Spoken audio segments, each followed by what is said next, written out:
Welcome, everyone, to Rutgers at the voice of college football. We've got a fantastic show here for you tonight. As always, I'm here with my great co-hosts, Gabriel Pickup and Donovan Gibbs.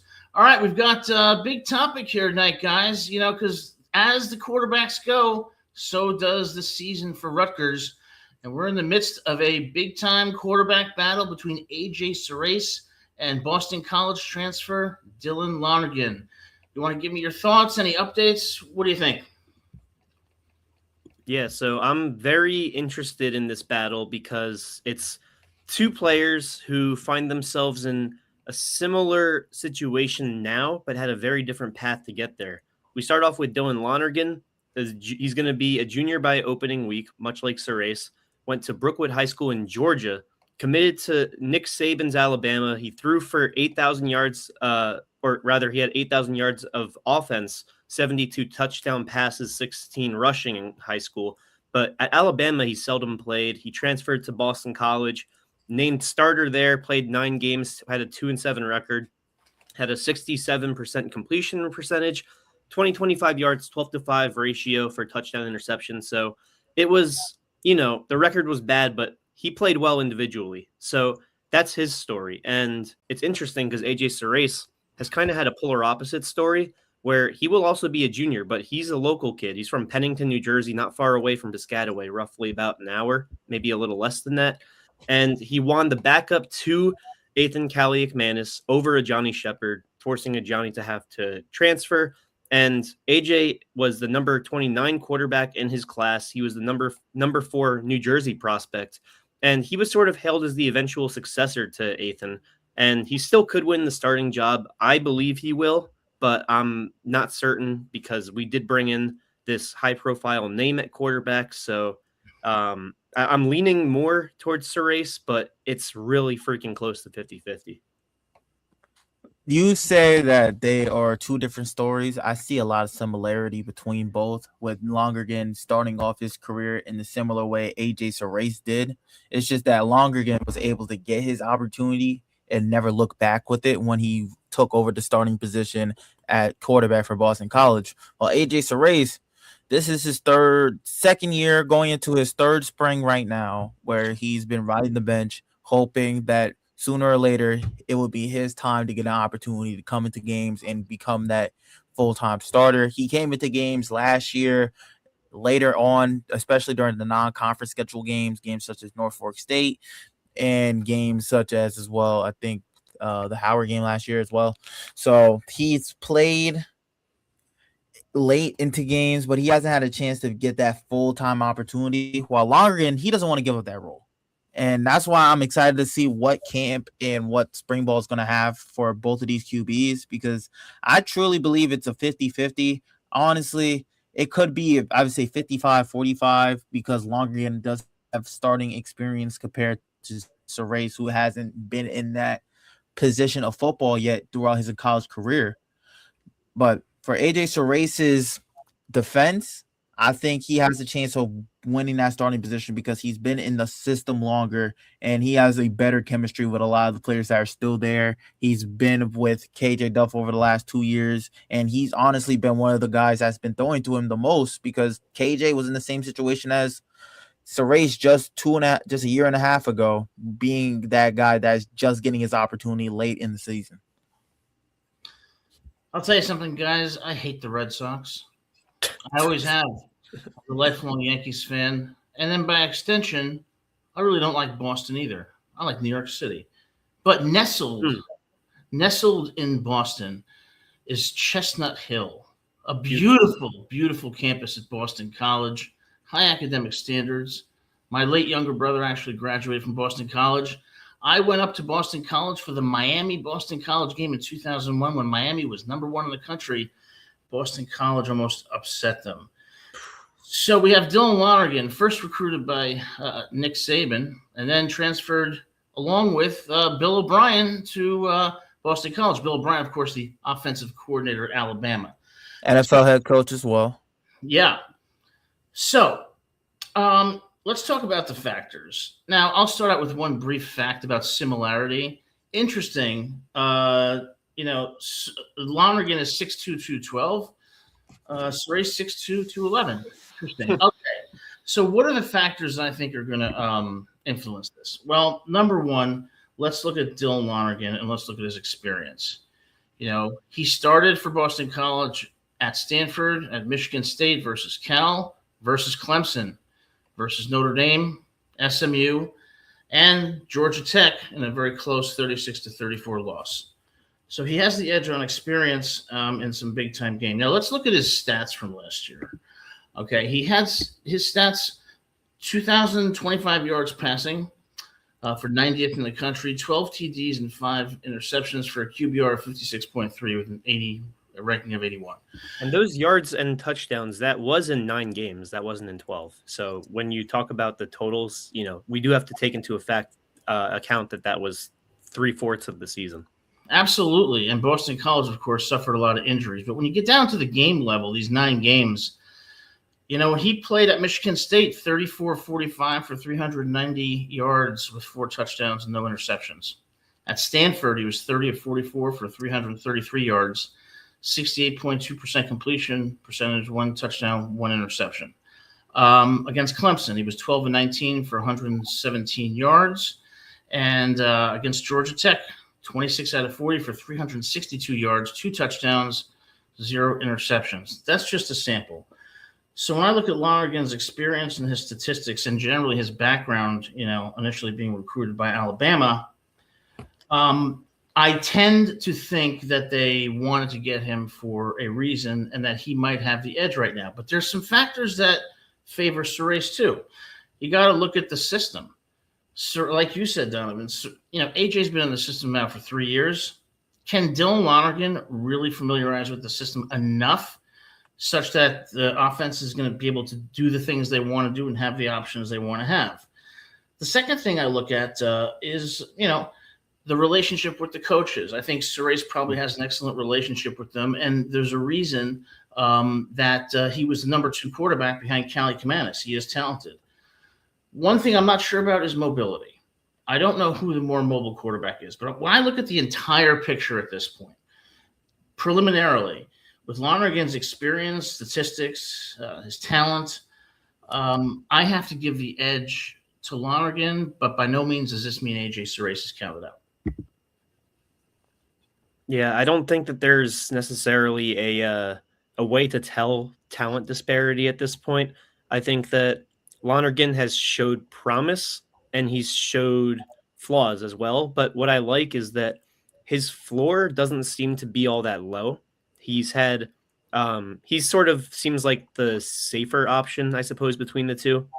But when you talk about Surace and you talk about media coverage, rankings, depth charts, all of that, everybody outside of the program thinks that Lonergan is going to start. But every fan, every staff member, everybody on the team, they won't necessarily say that Surace is going to start, but they don't shut up about how much they love him. And I think that says a lot about his talent. You see the talent in practice. You saw it in the spring game last year, despite the fact that it was somewhat limited, but that was against starting Big Ten defense because our Big Ten starters were on the field. Our secondary unit was primarily on the offensive side of the football.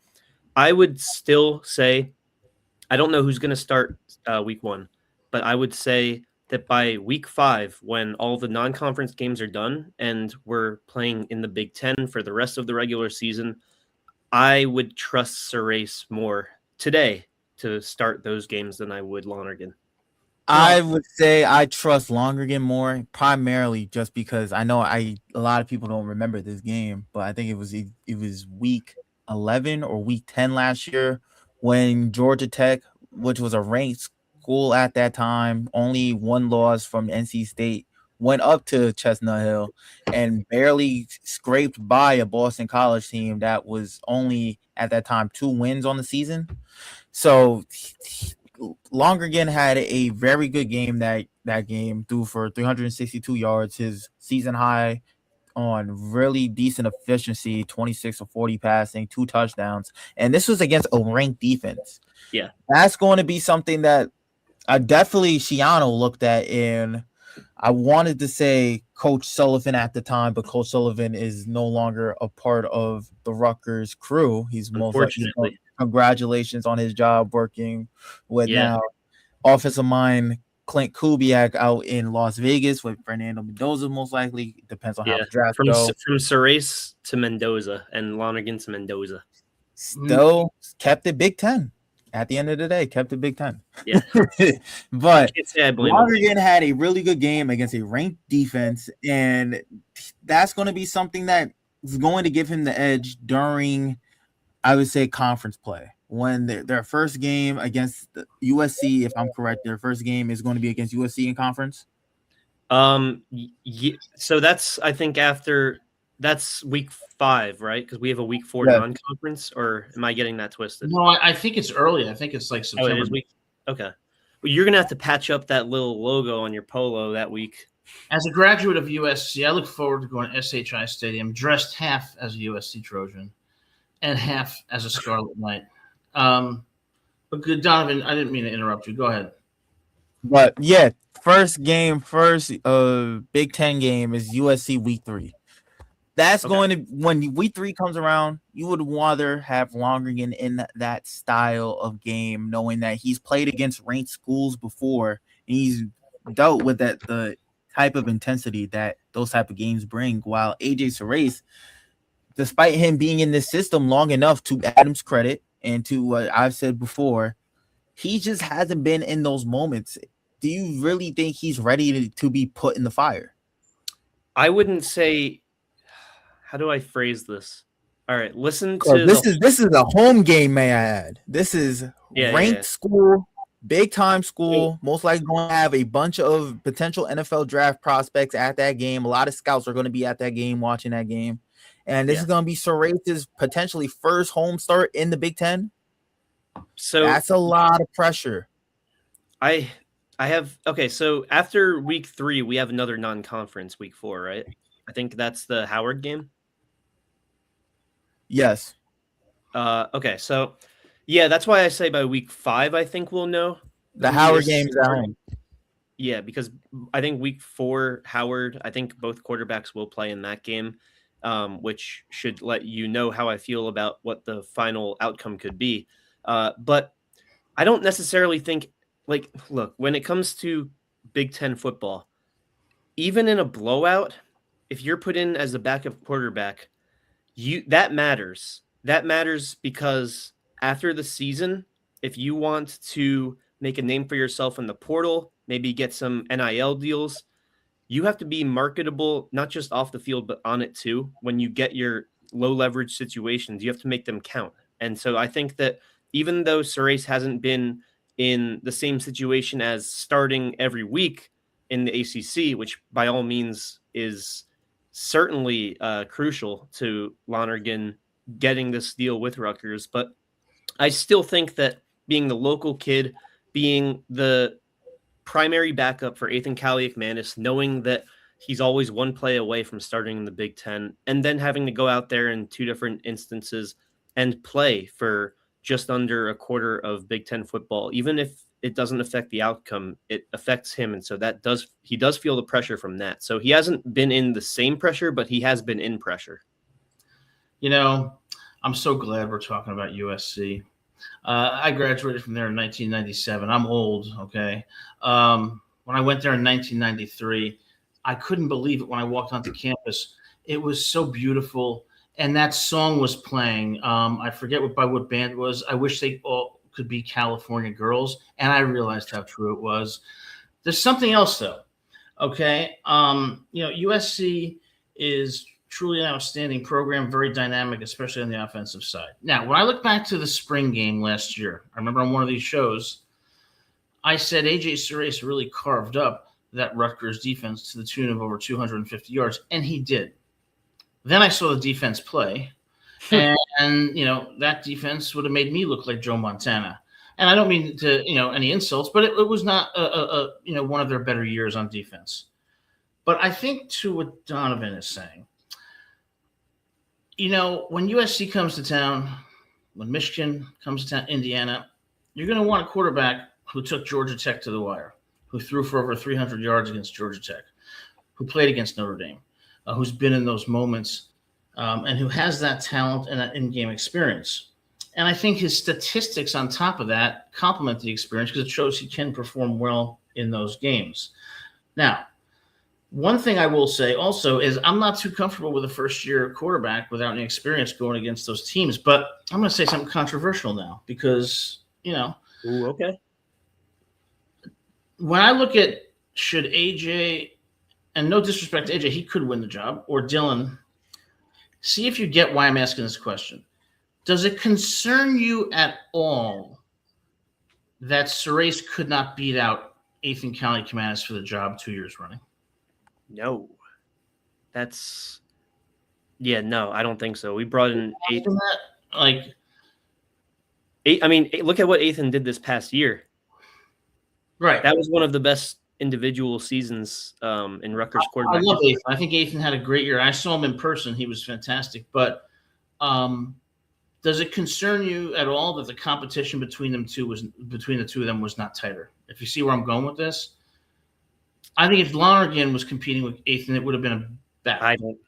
I think that Ethan was the better prospect coming in, and I think he had the better ceiling.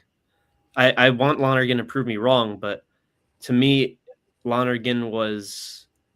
I think there's a reason we shot low at quarterback, and that's because we trust AJ Surace.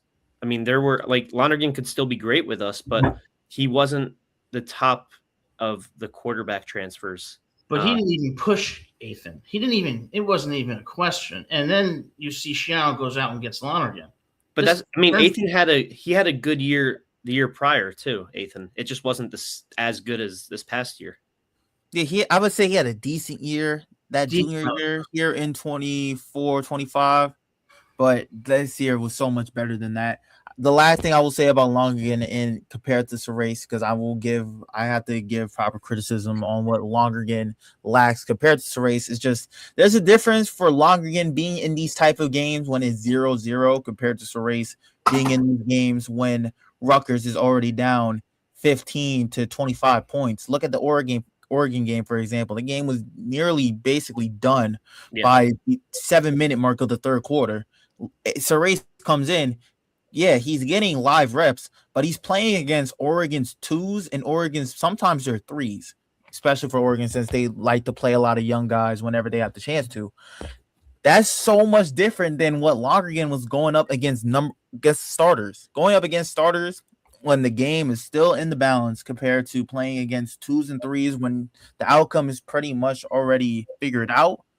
It's a different level of intensity and just different level of game speed as well when it comes for Surace. Surace hasn't been in that style of football yet outside of some spring games and outside of, I would say, a couple of games earlier in the season.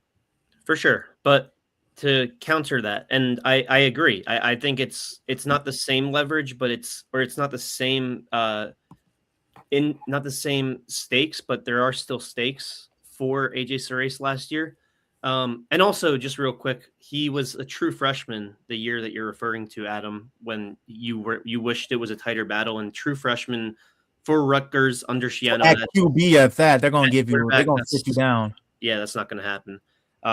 But anyways, yeah, I digress. I just feel like if you sign a kid who's between 3 and 4, I like to call him a 3.5 star prospect. Number 4 prospect out of New Jersey in his class, top 30 quarterback in his class. Eventually, you're going to want him to play in those situations to see what he's got. So I don't know if that's going to be this year, but I do think that the quarterback battle will be all but over by week 5, and there will be someone who separates themselves. But I think that maybe besides Boston College itself, the UMass game and the Howard game, I hope Those are gonna be games where they both get tested. I want to Yeah. ask you, Gabe. Do you see any chance of Surace playing meaningful drives or anything of that nature come week 3 against USC? I don't know. I just think that by week 5 there won't be a question of who is quarterback 1. But those 2 non-conference games, I think both of them play and maybe one each half, assuming that they are the blowouts that we hope and expect them to be. USC, I think that there will be one quarterback who is supposed to play. Majority of the game? Yes, and barring an absolute trash can of a performance, I think that it would be Lonergan that game. Yeah, so, I mean, you guys are, of course, right that as a true freshman, he's not going to battle for the starting quarterback position. But the truth is, the year before last, Ethan had, at best, a decent year. Wasn't a great year by any means. AJ Surace still didn't push him. There was never even a question about it. And, I'm talking about how elite of a quarterback do we want to have at Rutgers. I would think that there would be a lot of quarterbacks in this country who would have competed with Ethan seriously for that job. And Surace wasn't one of them. And when I think of USC coming to town, I'm uncomfortable with a first-year quarterback. But at the same time, of course, we want the best quarterback to play. I'm going to depart with you, Gabe, on that you think it's going to be decided by the 5th week. I think the coaches already have an idea of who's going to be the starter.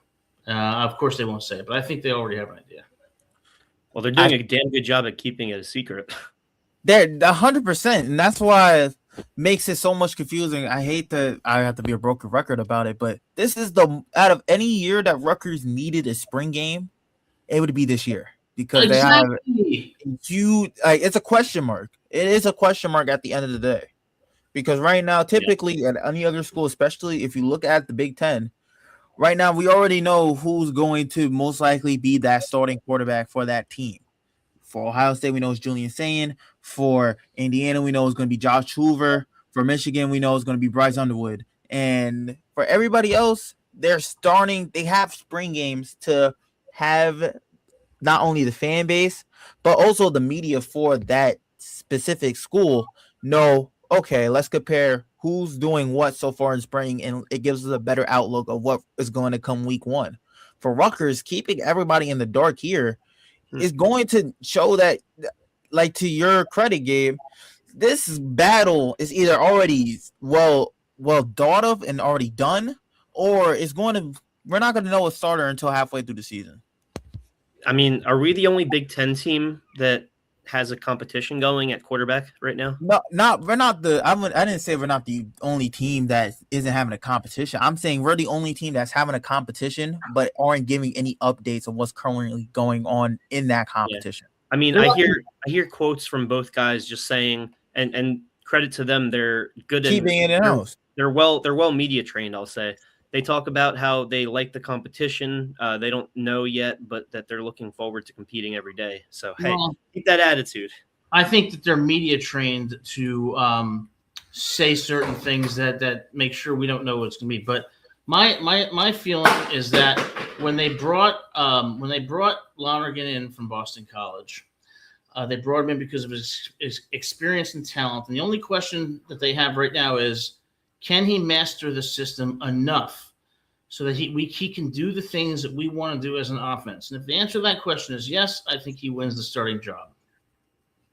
I think that transition isn't that hard, knowing that for the last year he was getting coached by Bill O'Brien, a guy that's worked with young QBs. He did it during his time at Houston Texans. He did it during his time as the offensive coordinator at Alabama, and during his time being a part of Ohio State. So being a part of that pro-style offense that he already was being involved in at Boston College, that a lot of that playbook might be translatable to what Rutgers wants to run offensively. Donovan, that's exactly the question I was going to ask you, since you're the one who actually plays Division I football. How hard is it to go from, like, say, a Boston College to a Rutgers? How different is the, offensive scheme? It's not different in terms of the play calling, despite if, let's say, you go from a team that's an air raid offense to a team that just loves to run the ball. if you're a part of a team that typically runs a spread, and to be honest, this in modern day football, especially in the Big Ten, a lot of Big Ten schools are running spread offenses with a lot of downhill running concepts. And at Boston College, in the pro style offense that Bill O'Brien runs, it's similar plays to what Rutgers has. It's just the verbiage is different. They're called different things. Different route combos or different route tags are named after different things, and that's where Lonergan is gonna have to prove to, especially Shiano, that yeah, I know this means that in Rutgers language. He think of things in terms of how they looked at in Boston College. He has to look at them in a Rutgers perspective, and that's where AJ Surace does have him beat. He knows the playbook like the back of his hand. Hopefully, he does because he's the quarterback, and this is year 3 of him being involved in that offense. Lonergan is just learning how to put one thing and compare it to the other thing. Well, let me ask you Be this. able to I mean, adjust the offense. Shiano did not go out and get a quarterback to have depth on the roster. He went out and got Lonergan, who was a starter at Boston College. That has to tell us something. That he did not. Think that is part of the reason we got him is for depth, because before we got Lonergan, it was AJ Surace and then a few freshmen that were never going to smell the field. I think that he got him because I think he needed an upgrade. I think it's more of it was a safe deal because they didn't spend a lot of them NIL money on a big name quarterback. Like I thought they were going to go after potentially Rocco Beck, who ended up going to Penn State. They decided to not go after a big name.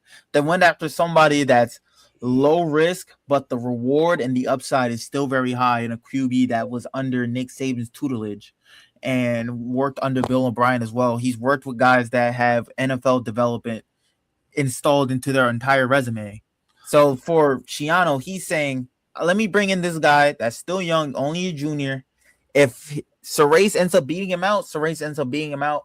But if Surace isn't able to, we have a starting caliber quarterback for KJ. I think that's exactly what it is. Ultimately Shiano's best possible scenario would be you bring in Lonergan and you tell Surace, hey, this is quarterback 1. You've got to get even better than you currently are. And then Surace goes out there and gets freaking better than he currently is and wins quarterback 1 and then becomes a Rutgers legend. That is the best case scenario here. Well, I'm trying to look at this from Shiano's point of view, and I can't get into his mind, but when you go out and you get the starting quarterback from Boston College who had some pretty impressive stats against ranked teams and who was under the tutelage of QB whisperer Bill O'Brien, I don't think he's thinking depth or even a competition. I think he's thinking I need an upgrade, and I think it's Lonergan's to lose. Yeah, I think it's a 2-1. It's more of it's an upgrade, but it still provides depth. Depth and competition, even if Lonergan does win the starting job. Because if it wasn't a competition, they would have said something. They would have announced it already. Yeah. I don't think so. I don't think that they would have announced it. I think that they're going to announce it at the end of spring, and I think it's going to be Lonergan. But, again, I don't know what's going on the practice field, so I could be totally ignorant. And AJ Surace is talented, and if he's the better quarterback, which he may be, he should start. I'm just trying to read the tea leaves, and when I look at his stats, his experience, the reason why Shiano may have gone after him, and who we want on the field against USC, Indiana, and Michigan, it seems logical that they're thinking edge to Lonergan, but we'll see. I won't be mad no matter who starts. I wouldn't be I'll either. be mad. If you're going to start Surace, and if you're going to start Surace early, it has to be shown that this man is ready for that moment because he has to come out, especially in those non-conference games, slinging. It can't be something as if these guys are being very competition in like the level of competition is still strong on Surace. He has to be able to read these FCS level defenses pretty much easy. If he goes to Boston College and ends up starting at Boston College, he needs to be able to take down that defense easily because the players that he has and weapons he got at Rutgers is way better than what Boston College has to offer, way better than what UMass has to offer, way better than what Howard has to offer. But if he isn't able to do that, the pressure is going to be hot because not only, like I said before, it's going to be against a ranked school. That game is also at home. That's where it's going to add a little bit more fuel to the fire. Well, think about it this way. After those first two games, our first test, our first road game is where? At Boston College. And I find it hard. That's going to be a really good non-conference game for Rutgers, primarily due to it's going to have an atmosphere there. It's going to be intense. And I find it hard to believe that Coach Schiano is not going to start Lonergan against his former team when Lonergan knows that team, knows those players, knows the schemes they run. I just feel, and I can't put any evidence behind it, that Lonergan may have a slight edge here. Do you think that Schiano necessarily weighs that in as a factor? Because Schiano seems like he seems like a more black and white kind of coach rather than looking for storylines. Like, obviously, anything with Minnesota was never going to matter. I think he looks for every advantage he can to win. Yeah. And I don't think it's something that he has in mind. I think it's just something that he ends up seeing and uses that to his advantage. At the end of the day, if you have a former quarterback for a team that he was just there last year and he was primarily their offense, he kind of can help out the defense, especially during those live team reps in practice when it's good versus good running each other's plays, or help out the scout team and say, no, this play's actually this, or no, we run this way. That's something where he's going to be able to help Rutgers. If he ends up starting against Boston College, I believe it. At the end of the day, Ethan started both matchups against Minnesota during his 2 years here at Rutgers. So it would make sense. And I truly believe if that would be that game would be the more of a litmus test game for Lonergan than it is going to be for Surace. I mean, that leads me to believe that Boston College is going to throw something that we haven't seen at us too, because they're going to know that about AJ or about Lonergan. It's an early season revenge game for both sides.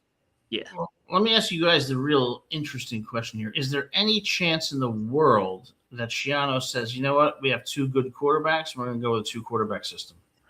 It's possible. It's possible. That just means that both of them had to have a really good spring game, and the first 2 weeks of camp have to be just something where nobody in that staff is able to favor one over the other. So my school did a 2 QB system. I think that it's more we have the talent. It's more, does Schiano have the innovative mind to do something like that? I don't think he does. You don't think so? I think that even if we were to do that within the first couple of weeks, fans and staff and players would all get the sense that one is playing better than the other and just switch to one quarterback. So let me ask you guys this then.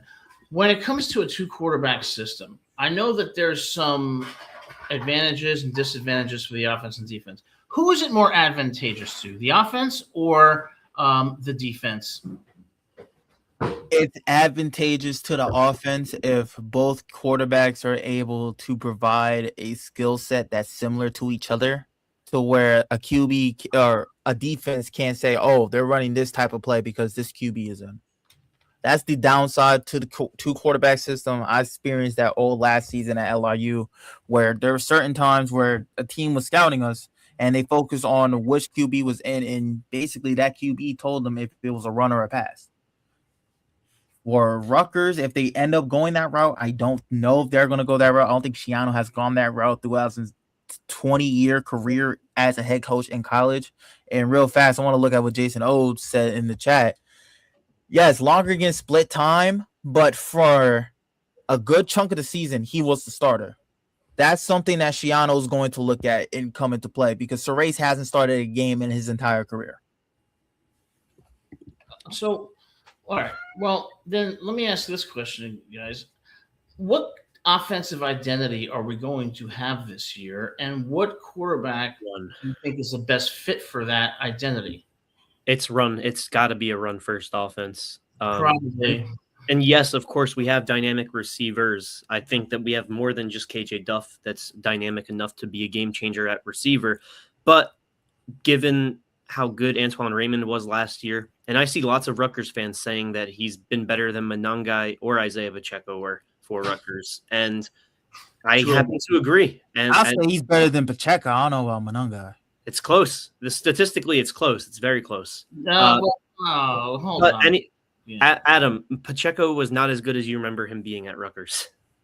All I'm saying is that right now, it's kind of like those rock bands in the 80s. Remember, they would have one hit, it would go to #1 on the chart, and then you'd never hear from them again? The one-hit wonders. Raymond is not a one-hit wonder. I don't know that yet. I've seen him have a fantastic year last year. Show me you can keep it going before I compare it. The thing is, Rutgers is so lucky that Raymond still had eligibility. That was a year where if he wanted to, he honestly could have gotten drafted. He had a draftable year based off of what he had as a 1,200-yard rusher. He may have potential to be Monangai, but I'm not ready to put him in that category yet. Yeah, I agree with you there. I'm saying he's better than Pacheco, but Monangai, watching his game and actually seeing what he was providing for Rutgers, knowing that every team that he played against knew that he was going to get the ball, and still he was getting games where he had over 150 rushing. Donovan, you're not going to get Adam to agree with you about the Pacheco one because he has Isaiah Pacheco as the best Rutgers player in the past 25 years. Oh, my God. I have a really interesting question for you guys. And this is a hypothetical question. Let's assume that on the roster right now, Rutgers had Mike Teal or Gary Nova or Tom Savage. Did all three of them become the #1 starter? Yes, undoubtedly. I think, unfortunately for Lonergan, I feel like I've been on the more pessimistic side where usually I'm very optimistic with who we get. And I'm not saying that Lonergan is bad. I think he's good, and I'm happy we picked him up. But I don't think that he's on that quarterback one level of the guys that you've mentioned, of Athan. And I think that AJ Surace, he's not necessarily on that tier. He obviously has to prove it, but he has the same raw talent, if not more raw natural talent than some of those guys we mentioned. I would say he has a possible higher ceiling than at least at Rutgers than Tom Savage, than Nova. I can't say the same for Mike Teal or Athan, but I do think that he has that sort of ceiling. And eventually he's going to be a junior. Eventually we got to stop with he doesn't have the experience on the field thing, because if you pick this guy up and you expect him to not transfer, you're going to have to play him at some point. That's a fair point. Yeah. But I don't know. When I think about the experience thing, I think it's a problem. But I also think about this one issue, and I'm not sure if it's relevant, but to what extent do the players in the locker room kind of have a say or over how the coach is going to decide this?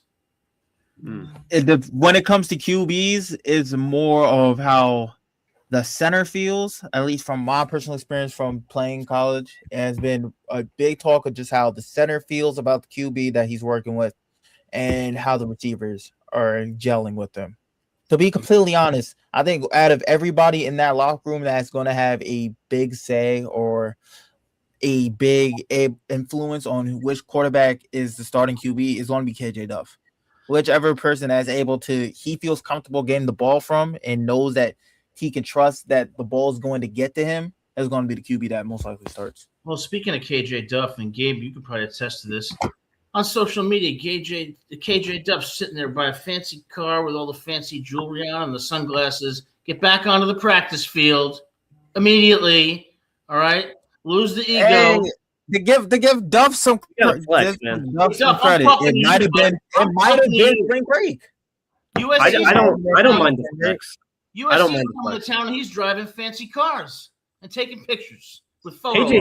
KJ Duff can run around like he has a statue at Piscataway for all I care. As long as he's driving safe, because we're one of the schools that don't got to deal with their players getting pulled over. A lot of SEC schools would wish to have a wide receiver like KJ Duff that all he does with a fast car is just take pictures with it. That one-handed catch against Penn State. And by the way, he doesn't just have the Beamer. He has the Cybertruck too. I've seen he has. Hey, Adam, we're in a new age now. You got to Oh, accept yeah? these things. This Well, is not. That's NIL. This is not. That's This is that. not a KJ Duff problem. Trust me. Indiana and Signetti are coming to town. So is USC and Michigan. Get out of the car, get on the field, start running routes. It's March.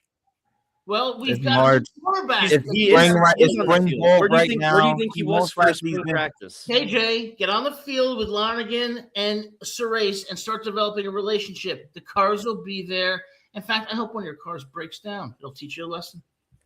You know what? Just for that, get the hell out of here. I tell it like it is. I tell it like it is. You know, Man, look, I I tell understand you. where you're coming from, but you're just not going to win many people over with that kind of thought about it nowadays. well, I understand that you don't like the flaunting, but at the end of the day, this is hard-earned money that he's worked Yeah. hard to get. then give It's it to like charity. showing He off was your a body when you work three-star out. recruit coming out of high school. Now he I has a Cybertruck. Not That's how much money you have. You don't show off. You stay humble and you stay hungry. Old Hey, school. there's some flaunty people that still do big things in college and out of college. Yeah, shoot. Look at Nick Marsh. He transferred to Indiana. He wore gold cleats the first day of spring ball. Granted, they didn't like that very much, I heard. Yeah, so players are gonna flaunt that. It's his style. Jason's asking what I'm talking about. What I'm talking about, Jason, You is just want something to be angry at.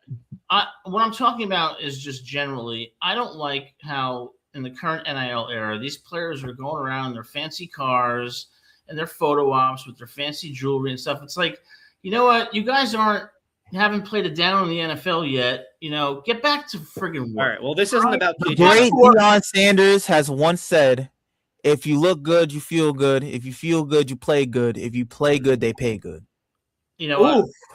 I look good when I'm grinding, not when I'm out there chasing girls. He's screaming at the clouds, this guy. I'm not screaming at the clouds. I'm saying I don't like what it's doing to players because guess what? Their football careers are going to end on average 3 or 4 years after the NFL. Are we teaching them the values to be successful people in life? I'm not so sure anymore. I bet Rutgers most likely has financial literacy because I know they've been instilling that into a lot of the schools when it comes to NIL. So And also, like, what you're thinking is KJ is just blowing his money. I don't see it like that. I just see it as a guy taking pictures during spring break. No, what I want, I'm not saying he's. and also, blowing his this is.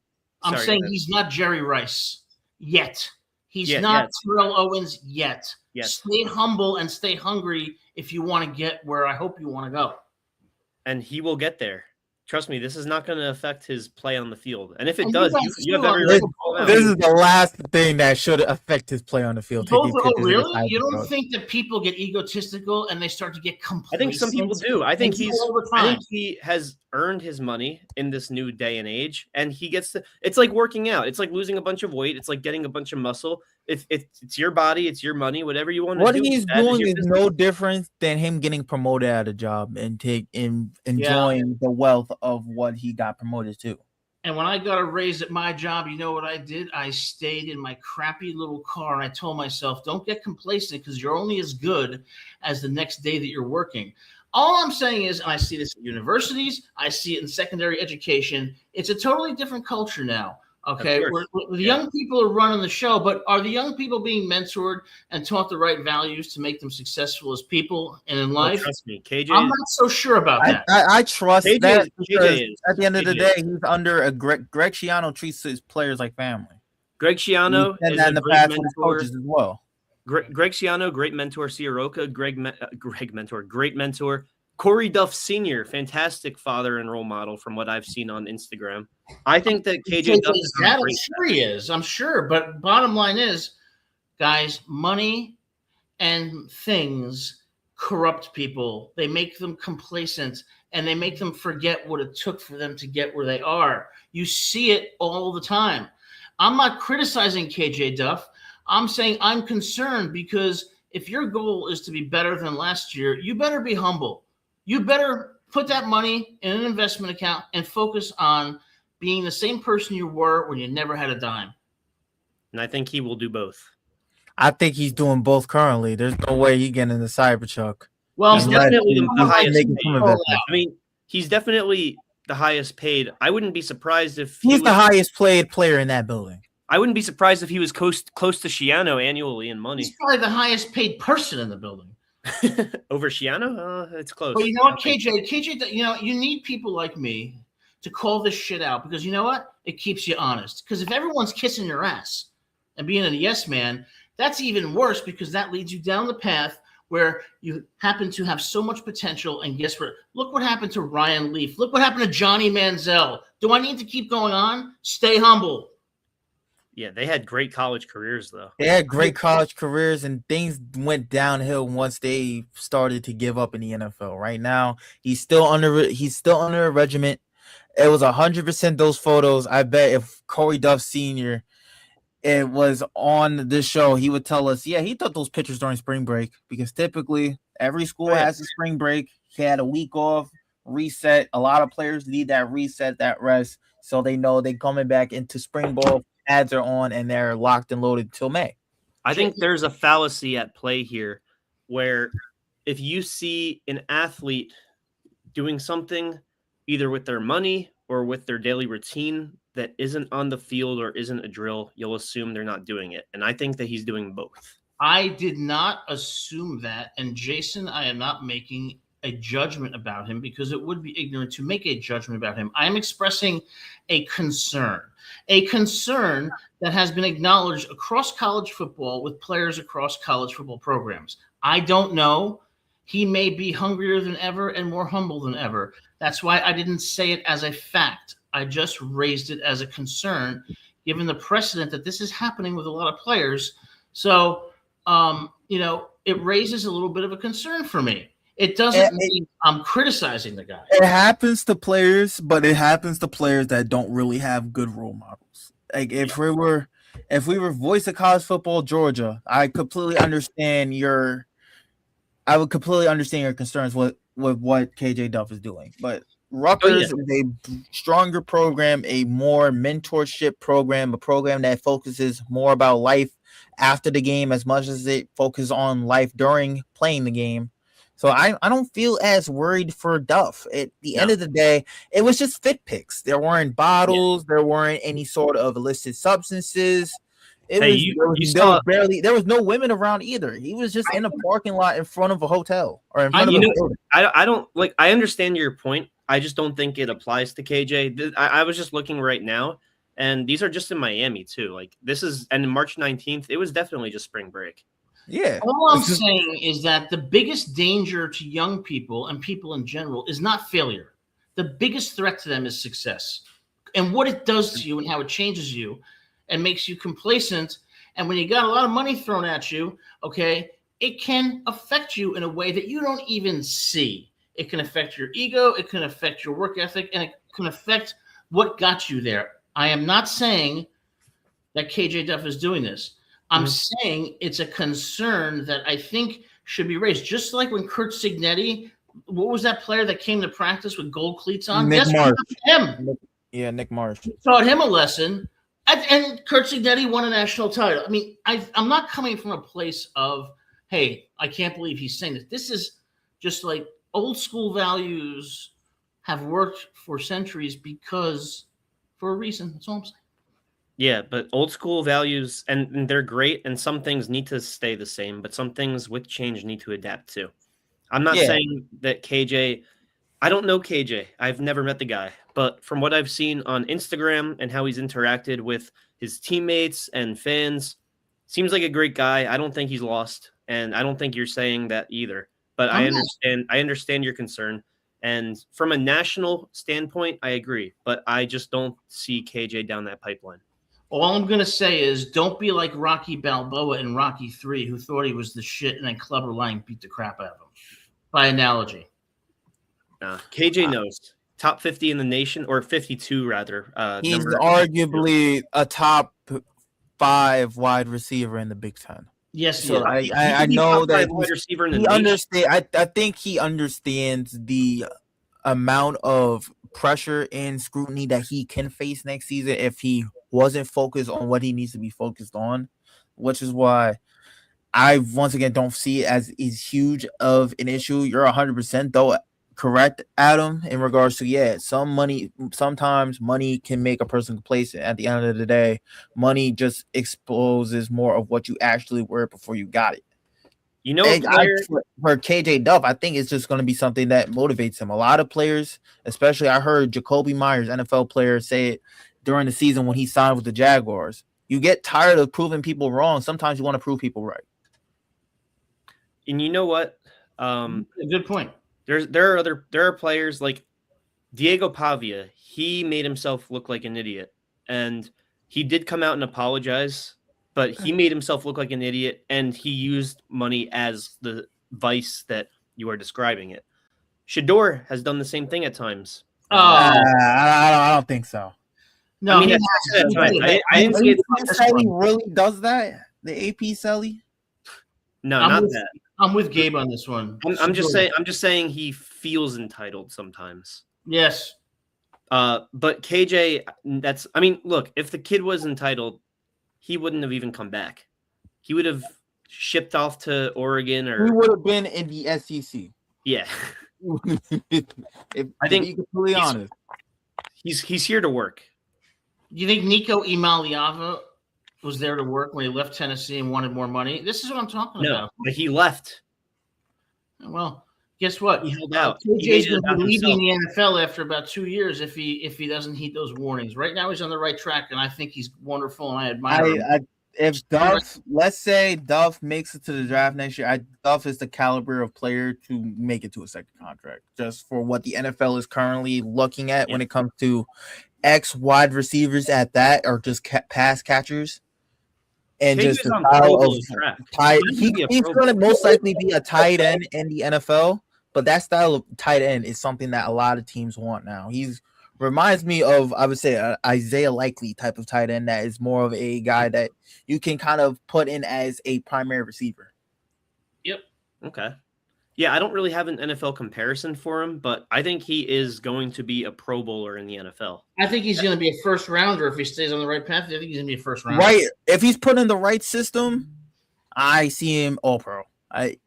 Potentially by year 4, year 5. And hey, KJ, you got a challenge. The highest pick we've had is pick 10 by Anthony Davis. Get up to the pick 9, pick 8. Get yourself the record. Yeah, and KJ needs people. I don't want to say like me because I'm nothing, but he needs people in his corner. Come on now. He needs people in his corner who are pushing him that way, who are not sold on him, and we're going to bring the best out of him. And I suspect he has that. Sounds like he has a great family, and it sounds like Austin there from the interesting, unique state of Kentucky has found love. Followed your advice. There you go. Of course he did then. Yeah. Leading people to success, Adam. I'm old. I'm 50 years old. Just like on this show, we need people like Adam to tell it like it is. It also needs guys like Donovan and myself to calm guys like Adam down and make him sound reasonable and understandable from someone who thinks that he could be attacking them verbally. Well, anybody who is honest knows I'm not attacking them and have been very supportive, but I'm not the kind of person to kiss your ass if you're not doing the right thing. I mean, tough love is better than, looking at somebody and telling them they're great when they're not. I'm not saying that about Duff. I haven't said anything negative about him, just about the traps that are in front of him. And I want to see this Rutgers team succeed. But you know what?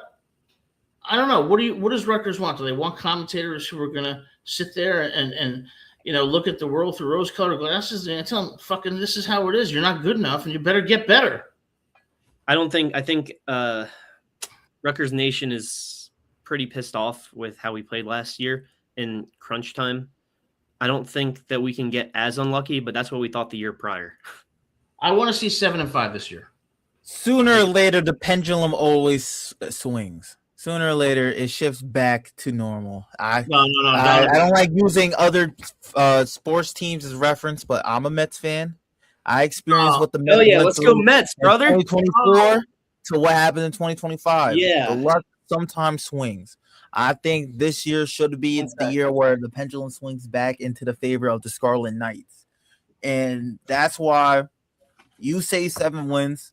I say, like I always said, this team has the potential of being a 8-win team. It's always had the potential. They had it last year. They just had to go through a lot of tough losses to learn how to win. And like I said, for Duff, he's been in those situations before, and that's why I think he's going to want to work harder than he's had. Because last year, yeah, he had a 1,000-yard season, but I truly believe when it comes to KJ Duff, a guy that's been around winning, a culture of winning since his time at high school, being able to win championships with St. Anthony's, he'd rather have a decent, productive season knowing that their team is most likely going to be a team with a winning record and have a lot of things going for them going into bowl season than have a outstanding year and the team barely cracking 5-6 wins. You know why I think you're right, Donovan? I'll tell you why. Because when it came down to it, KJ stayed at Rutgers. He could have gone to Oregon. He could have gone to LSU, gotten money. All convinced. We all he thought didn't do that. He didn't do what Ian Strong did. He stayed with Rutgers, and that impressed me. His athleticism is off the charts. Mm-hmm. He seems like he has a great family and great support. All I'm saying is, the time to get tough on people is not when they're necessarily failing. It's when they're succeeding. That's when you got to make sure. That's the most dangerous time. That's all I'm saying. Yeah, I get it. I think we needed to come to a mutual understanding of what all is happening in terms of like when players, because it's like spring break and everything. It would be different if he maybe was doing this during the season or if he was posting up with like bottles or something. Oh yeah, if he was in the club with a bottle and a girl in the section in Miami, whatever club there is. Especially because it's Miami. It would be the hot popper. It would be the hot popper. Oh Listen, yeah, that would be all. I mean, you'd have people on X like Dov Kleiman. You'd have On3. You'd have whoever talking about it. There's something else I want to complain about. All right. I have a 1%, but I'm here for it. This year, I would like to see at the weekly press conferences, Coach Schiano say something. Say something instead of this coach speak, because it's like, what are you trying to protect? You worry? Like, be a little bit more forthcoming with the media. Well, that's what he was when he complained about the NIL lack of spending, and all of a sudden things changed. So yeah, he holds a lot of weight with his words at press conferences. No, when he talks about the team, I don't want to hear, the defense, they're doing well. Yeah, I get it. But talk to me. What's going on? You know what I mean? That's one thing that Saban was great at. I think you're asking for more transparency, and I think he's going to have to provide that, knowing that no spring game, and once fall camp comes around, there's going to be a lot of guys in the media trying to ask about this team due to the lack of a spring game. Yeah. Jason, I'm not staring at people on social media, and the conversation is not silly. Take a chill pill. I still love Jason, though. And Jason, when I see you at that stadium next year, make sure you don't go by the Sangria bar because they won't accept cash or credit cards. You'll have to walk 300 yards for one of those things. But speaking of season tickets, do they have like any plans for like partial season tickets? Like game specific, no? I haven't looked into it. I don't even know we don't know when the homecoming is going to be, do we? So I think for USC. I think the homecoming, if they want to do it at any sort of time this year and potentially get a win out of it, because I remember last year homecoming, if I'm correct, it was against Oregon. Yeah, it was the worst game for homecoming. They should do it. I'm feeling Michigan Halloween. Michigan on Halloween homecoming. Michigan's on Halloween? I either see them doing it against Michigan or potentially against, I would say, Howard or Indiana. Because outside of once they get from that Indiana game, week 5, it's bye and then 2 games on the road. And let's say something. And then boom, November is going to be right around the corner. I think that they have a shot at 7-5. Maybe you're right. Maybe it'll be 8 wins. But, as far as that Oregon game goes last year, there's one thing that should be said about that. If Rutgers had played them 10 times, they would not have lost by such a massive margin, and it wouldn't have been that ugly in every game. I mean, everything went wrong in that game that could. So I think that Rutgers was better than what they showed. And I think it's like every year. They have the talent. They're in the close games. They got to get over the hump. Homecoming is going to be Indiana or Michigan. Most likely, yeah. I can see doing it on Michigan because it's Halloween That would night. be great. Yeah, you sold me on Michigan. Why? Well, shouldn't homecoming be against like Massachusetts or Howard or like? I would love it to be. We always get the worst, toughest schedule homecoming game, and we always get whooped. Yeah, what is the purpose? Schools don't like doing cupcakes for homecomings. I know homecoming typically, especially if you're an away player going into these games, the thing coaches tell you is that they picked you for the homecoming because they know you're an easy opponent to beat. Rutgers doesn't do that. And Adam, yes, if they played that game 10 times over, I still see Oregon potentially winning that game 8 out of those 10 times because they would win. If you look at the context, this is an Oregon team that went on the road against Penn State, barely escaped Happy Valley, then got embarrassed by Indiana at home, and this was the next game after that. Yeah. That Oregon team was a way different Oregon team than what a lot of people saw all season. We got the angriest version of Oregon. Oh yeah, they just lost to Indiana the week before. I think that's why they would beat us 10 out of 10 times, but it would be close 6 or 7. Yeah, I mean, maybe it would be like 40-17 is what I'm saying. It wouldn't be like such a well, you know. But the fact that sounds like good in comparison shows you how bad that game was. For the USC guys, will we do a show outside of SHI Stadium, a pregame show for the USC game? That would be amazing, and I'm all for it. I will be there. I'd be there. I'm interested. I'm interested in doing that. Potentially interested in doing the Halloween game as well if y'all want to do the game against Michigan. But we can dress up too. Since it's your alma mater, definitely I'm interested in week 3. Yeah, given that it's Halloween, anything can happen. Given that it's Halloween, who knows? Michigan, the thing about Michigan is this. Bryce Underwood did not have, it was a true freshman, but their offense still has some question marks, and they lost Justice Haynes. So we shall see. But, I didn't mean to go off the rails, of course, with this emotional speech. But when it comes to talking about Rutgers football, I want to win. And I look at the schedule. It's going to be another one of those years where we're going to be in some games we might be able to pull off. We've got to get over the hump and actually win them and not have another Iowa, Minnesota, Washington type of experience. 100%. I agree with you on that. Just hopefully this year might be the year, and just comes down to who's going to be at the helm at quarterback. And you guys might be right. I mean, who do you think is going to be at the helm? I think it's going to be Lonergan. Because, yes, I know he's only played nine games, but those 9 games, one of them was against a Big Ten school in Michigan State, despite the fact, Michigan State, Boston College, what's the difference? The different level of recruiting. At the end of the day, Michigan State is a Big Ten school. Boston College is a lower tier ACC school, and they were still able to beat Michigan State at East Lansing. And then was able to have one of the best games of his career at this point against a highly ranked ACC school in Georgia Tech that at that time was looking towards potentially meeting up with Miami in the ACC title game. Yeah. So having that experience in those style of games definitely would give Lonergan the edge. It really depends on if Surace is able to wow all of the coaching staff during the spring and during the summer. He gets the edge, but does he get – is that edge enough? Like, I don't know if that's enough to solidify him as the starter. We're not going to know the real starter until you're saying week 5. I truly believe is going to be week 3. Once that Big Ten game comes around, those are games that matter. And we're going to figure out who's going to be used during those high leverage style of games. So are you saying they're going to have like a 2 quarterback system for the first 2 games?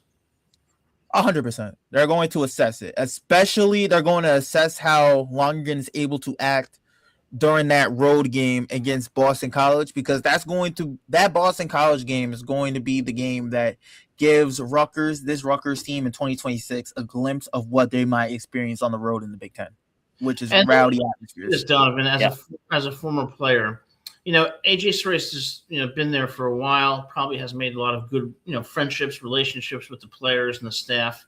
how hard is it for a Lonergan to come in there without being seen as by the players as the guy who's disrupting things? You know what I mean? And For a Lonergan coming in, he's going into this thinking they're putting trust in me. I started before. A lot of these guys are going to be interested in what I can bring to the table. So I don't think that adjustment to hanging out with or getting to get closer with the offensive line, getting closer with his receivers is going to be that tough.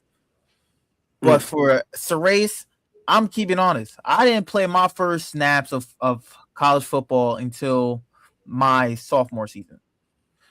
So it does take time, and you have to impress day in and day out throughout spring practices, during fall camp, and especially in season. Rosters do change, injuries do happen, stuff fluctuates. So for Surace right now, his mindset has to be, I got to be able to know that I built as much trust as possible today with my coaches to have them give me the opportunity to be put in these moments. Because like you said, yeah, he hasn't been put in these moments, so that's why he has lack of experience. But there's a certain reason why he hasn't been put in these moments yet. I wonder how much of this is up to the players too. Like, was there ever an example, Donovan, where players were, or rather coaches were just so unsure about who to start at quarterback or just any position that they would go around asking, hell, even send out Google Docs or Google Sheets and take polls? yes, Yeah, that happens kind of during, like in the beginning of the season, trying to figure out who wants to be, who the team views as the potential team captain that year. But some position coaches do it for like my offensive line when I was here at LIU playing. I had position coaches that did a lot of the roster and just the depth chart movement on his own. Sometimes he asked the group all together to make sure we're all on the same page. Last year, my Coach Pace, did that. So it really depends on who are the coaches in that building, because if we might have some that do it, we might have some that don't. It really depends on the person. I mean, there's also situations where there could be extraneous factors such as who you're friends with, and I would hope that doesn't come into account when you're looking at that as a player. Well, Gabe, oh, by the way, Jason, I agree with you. They're going to decide it by the spring. So, Gabe, at Alabama, the players had a huge role in keeping Jalen Milroe and advocating for Jalen Milroe. For the job. Yeah, and he ultimately was the right guy, even if they didn't win the Natty. He was. Yeah, he was sick. He was great. I mean, he didn't have a great senior year, but his junior year, he was lights out. He's also got a great mindset, just a great attitude. So I hope he makes it in the NFL. Yeah, he'll be a starter one day for sure. I hope so. Any word on Ethan? Any meetings with teams? Plenty. Yeah, he's had I forget what they call it, Exhibit 30 maybe meetings, something like that. So I'm guessing he is taking visits, because I know specifically since I covered the Baltimore Ravens, they've had players come in for visits. Most recently, they had a defensive lineman from Navy come in. So I'm guessing, is Ethan getting any of those?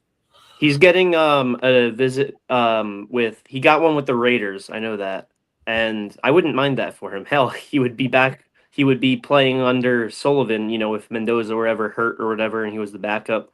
That would be hilarious if he played under Sullivan and coach just went from AJ Surace and Lonergan to Ethan.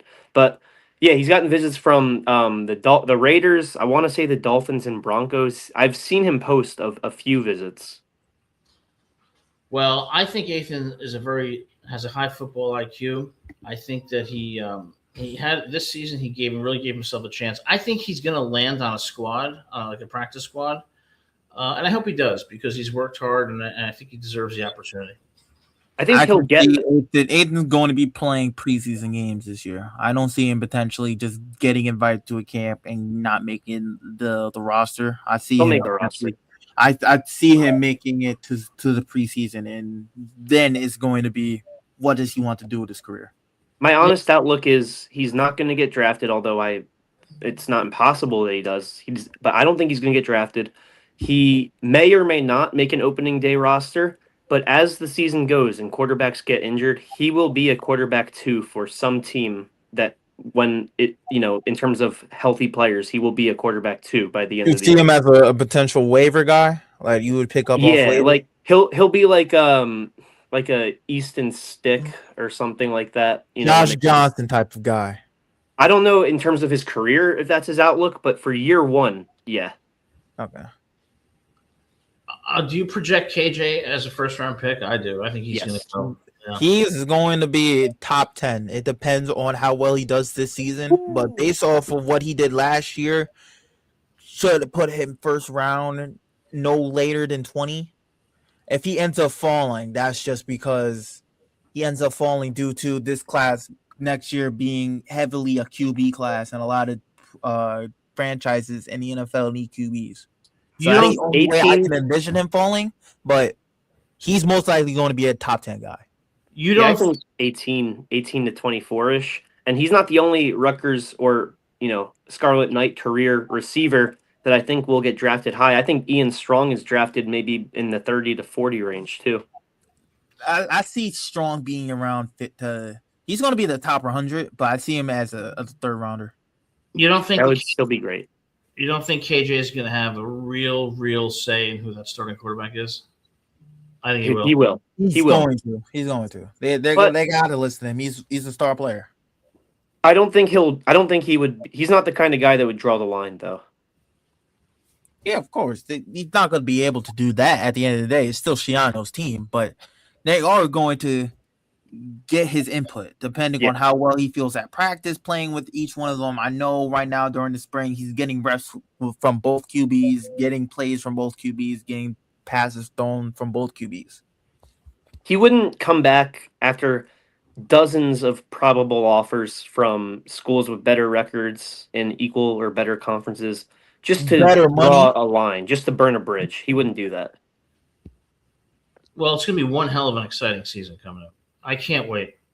I really can't. We're going to do a show. Spring Bowl's here. We're getting closer. Spring Bowl, before it was the end of the season and it was winter workouts. Now we're at Spring Bowl. Players are wearing pads again. So days are getting closer to the fall camp. But like you said, of all years to have an A game, this is when I needed it. Yeah, the one year that there's an absolute gigantic quarterback battle, you could use a spring game. Yeah. Well, guys, listen, this has been a really, really fun show and a great discussion. Different perspectives, and that's what makes it great. Any final thoughts on the quarterback battle or anything Rutgers football? I have a final thought. The final thought is, regardless of what you've heard, Adam loves Rutgers football and cares about the players. That's 100%. Also, I will co-sign that he is a big fan of KJ Duff. He just wants to make sure KJ does great. We've seen a lot of athletes, especially over the last couple of months, some in the pros, some still playing Division I ball, make bad decisions. He just doesn't want that to happen to the program, and that means that he cares a lot about KJ Duff. So KJ, him saying go to the gym, we know that you're going to the gym. It's just that he got a little worried. And that's fair. Is it fair to get a little worried? Yeah, it's like, I hope that it's interpreted as like I care when you're like expressing concerns because you care. You want the person to be successful. The reason why I was tough on that subject, Adam, is because I've seen a lot of people kind of use that as like a shut up and dribble kind of thing. And I know that's not how you feel. That's obviously not. No. I never meant it like that. Yeah. But I meant what I said, which is, I think he's one of the best wideouts in the country with an incredible future ahead of him. And he didn't do anything wrong. He hasn't been acting, in any way that deserves to be criticized. All I'm saying is that when I see even the slightest grain of salt, the slightest glimpse, it's better to express concern earlier rather than later. Not that his concern means anything from me, but I think it's good to have people around you who keep you honest because it shows you care. Facts. Well, guys, with this very exciting show, we actually cannot wait to be back here again next week at 7 p.m. as we continue to assess Rutgers football as the season comes closer to approaching. It's going to be a great slate with USC, Michigan, Indiana coming to SHI Stadium. So in the meantime, we will always be here if there's any breaking news, but we will see you next Monday at 7 p.m. As always, go Scarlet Knights. Go Scarlet Scarlet Knights.